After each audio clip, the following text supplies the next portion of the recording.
I saw him with that cane there. Yeah, no, it's fun. So how's the convention for you? So it just started, but Yeah, it's been fun. This is actually my first full-on convention. oh, I have sort of hesitated to do conventions. I wasn't really sure, but when I was invited to this one, particularly because it was based on RetroCon, on older shows like Mask, I thought, let me give this a try. And then, fortunately, buddies of mine like McConaughey are here, so I got to fly out with friends. So that's been nice.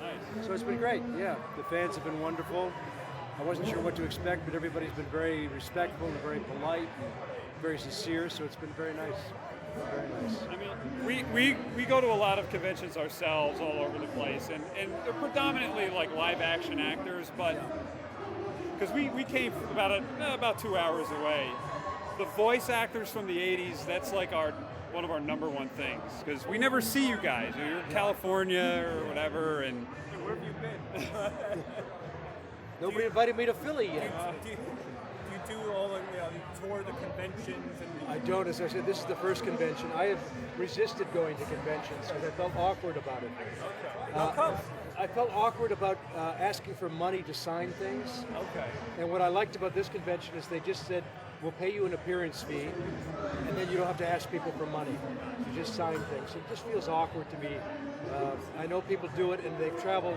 I understand why the actors do it. They're traveling from their home, leaving their city, getting on a plane, going somewhere.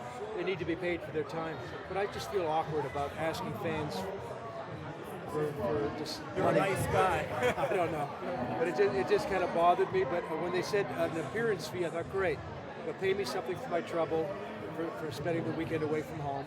But I don't have to say to the fans, dig in your wallet or dig in your purse, which makes me feel strange. So, one of the things, obviously, you did the Mask show in the 80s, but just to skip forward real fast, Metal Gear Solid, you're Psycho Mantis. When you're doing video game voiceover, is it kind of weird because you're not really, it's not like a cartoon where it's a flowing narrative, it's very broken up, especially the older games where the characters only talk maybe once every 15 minutes. right. It isn't that strange in that I've done hundreds and hundreds and hundreds of anime shows. And when you're doing anime, you're going in alone, not in a group, and you are just dealing with your lines, completely out of context. Sometimes the director I've directed anime in games as well, in original animation. Sometimes the director doesn't even have time to tell you the context, and he can only barely tell you the scene. Look, Doug, I don't have time to give you the whole storyline, but in this scene you've just stolen the golden orb, and da-da-da-da, and they're chasing you, so your lines are delivered with a certain expediency of that you've got to get out of the room. Okay, so I'm not just saying, let's go, Bob. Let's go, Bob! I've got to get that in the voice. So. How come they do it like you're in a room by yourself? Why Yes. do they do it that? Save money. Was it different when you were doing Mask? When you're doing original animation, your contract states they have you for 4 hours. And they'll put the whole group in, and it usually takes 2.5 to 3 hours to record an original animation, half hour, for one episode. Usually takes that long, with retakes and all the peripheral things that go on. It usually takes 2.5, 3 hours. You'll rehearse the whole show first, take a break, they'll give you notes on the rehearsal, take a break, come back, and then do the show. Sometimes the rehearsal will take longer than the actual recording of the show, because you're getting all your notations on the script at that point from the booth as to what changes they want, or something that wasn't written in the script that you need to know about the action of the scene or whatever. When you're doing anime, they're bringing you in as a single actor, one at a time, and paying you a 2-hour minimum. It's a different kind of contract. Everything in animation, as in all contracts on camera, they all vary. The contracts are very different. So depending on the type of contract might influence the way the structure is of the recording process itself. So the only time you do group in anime would be in Walla scenes. When we used to direct it back in the old days, with Michael McConaughey and I, back in the old days, we'd bring in 7 or 8 people on an animation show, anime show rather, and they do all the group and tiny characters, one after the other. So they might stay 5 or 6 hours. So they pay those actors on their hourly basis to be all the peripheral characters. But the main roles they just bring in for a 2-hour minimum. And you could usually get that done. You have to kind of like, for lack of a better word, crank it out.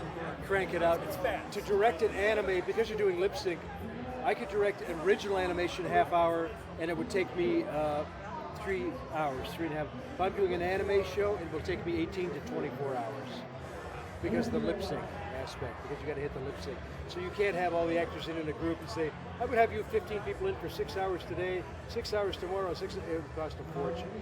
So you bring everybody in individual primarily. One last question. Did you have a voice actor that you looked up to, or you just kind of got into voice acting? And I didn't get into it because of that, but Mel Blanc was God, of course. Mel Blanc was God. So as a little kid, when I got old enough to realize these aren't really talking, these are actors, and reading the credits, and I go, Mel Blanc was everybody? He was everybody in that show, but I heard 15 different people. Men, women, young, old? Everything. Creatures, everything. Which nowadays we have Frank Welker who can do that. But I got into it originally. My father was a radio announcer. And I actually got into voiceover as a supplement to my stage and on-camera income. Being born in Canada, when I was in Toronto, there wasn't much animation there at all. In the 70s, 80s, didn't really exist. So voiceover work was the occasional commercial. And because I just taught myself accents, and I like to play with voices, I would generally do the commercials where they say, we need somebody to be Dracula, we need somebody to be Santa Claus, we need somebody to be a Scottish dog, we need somebody to be an East Indian. Oh, we'll bring in Doug. He does all that stuff. So when I got a chance to do Mask and come to LA, all of that served me well, fortunately. When I went out for other auditions, they'd say, oh, you can do this, this, and this. Do you have a favorite character, voice, or impersonation, or something that you do? Well, impersonation I do, yeah. Voices, it usually is whoever I did last, or whatever project I really liked that I did in the last year, that'll stick with me.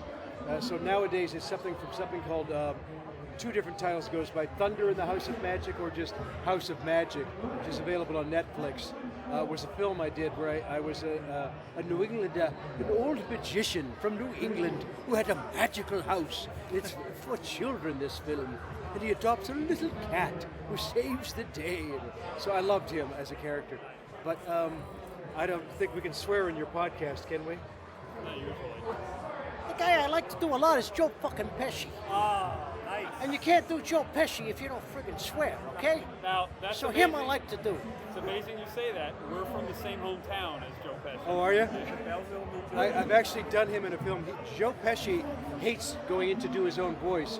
When they do films, usually there'll be a helicopter might go over, there's going to be noises. The actors come in and do ADR, automated dialogue replacement, like you do for lip sync that we do for anime. They come in and revoice themselves sometimes.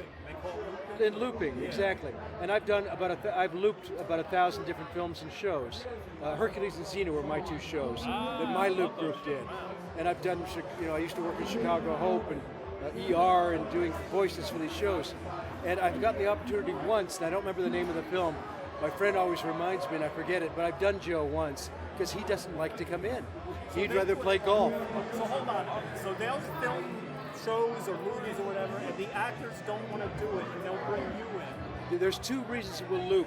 One is that none of the extras speak. They're only making a few dollars a day. So we're everybody. When I did ER, I'm a surgeon. I'm the radio that you heard when you walked by. I'm the guy walking down the hall. I'm the doctor. There's an extra going with an X-ray. Because I've done a lot of lip sync, I'll look at his mouth and go, okay, that was a frigative, that was a plosive. So he could have been saying, I'm detecting a broken bone, but I think with, as opposed to surgery, we can cure that with, and I'll find something that'll fit in the mouth. So the actors will also come in and revoice themselves sometimes because of technical errors. Or also, if the film is going to TV and they want to get rid of some of the swear words, they'll invite the actors back in to redo their lines, and they'll try to find, and some of them don't want to do it. Or some of them are off somewhere in Europe doing a film. So they've got to find someone who sounds like Sean Connery, but isn't Sean, who still can be sibilant, who might be able to replace your voice here and there. So actors will come in and will voice replace them as well sometimes. I've had instances where I've replaced entire performances. very sadly. There was a film one time, a Michael Caine film, 10,000 Leagues Under the Sea or whatever it was called. There was a Japanese actor in it whose accent I didn't feel was strong. He had a slight Japanese accent. I thought you were going to say Michael Caine. Not Michael himself. Michael did himself. I can't do Michael Caine, but he does do strange pauses in his voice. I don't think he pauses for acting. I think he pauses for breath. I'm not sure. But they had this actor in it, and they said, we want to voice replace him because we feel Americans won't get his accent, even though I felt it was like, so you'll go in and replace his entire performance. And you're not necessarily credited. There's a lot of voice work that you don't get credited for that people don't know about. That's sort of invisible work, like looping work, which tends to be invisible. Well, we really appreciate it. Sure. Really good stuff I didn't even realize before. Yeah, there's a lot of worlds in worlds there. Yeah. We went on. Sure. Thank you. Thank you so much.